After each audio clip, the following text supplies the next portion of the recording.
నడచు శుభదీపం ఈ నాలుగు దిక్కులు 14 భువనాలు పడిమెట్టుగా మారే ఇదో అపురూపం అమరులెల్లరు చేయ అమృతాభిషేకం నెరవేర్చుకో స్వామి నీదు సంకల్పం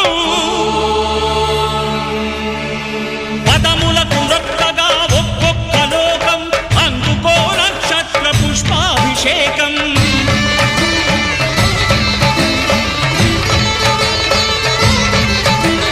పంపా నదీ తీర శంపాల పాతాల పాపాత్ము పరిమార్చు స్వామి భక్తులను రక్షించు స్వామి